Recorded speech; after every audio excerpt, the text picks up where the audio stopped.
84 seriya Ofsinlar seriali 18 noyabr 2025 kuni soat 20 da Milliy TV kanalida namoyish etiladi.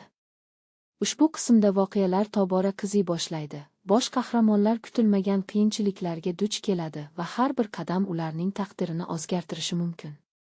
Eski sirlarning yuzaga chiqishi va yangi tanishuvlar, taqdir burilishlari tomoshabinni hayajonga soladi. Seriya mazmuni shuni ko'rsatadiki, qahramonlar o'tgan qarorlarning oqibatlari bilan kurashishga harakat qilmoqda. Sardor murakkab tanlov oldida qoladi, bu esa yaqinlari bilan munosabatlariga tahdid soladi. Sayda esa oilada ishonch va uyg'unlikni saqlash yo'lini izlamoqda. Shu bilan birga, shaharchadagi kutilmagan voqealar hamma kishini o'z qadriyatlarini qayta ko'rib chiqishga majbur qiladi. Ofsinlar tomoshabinlarni qahramonlarning xarakterlari va syujetning dinamikasi bilan quvontiradi.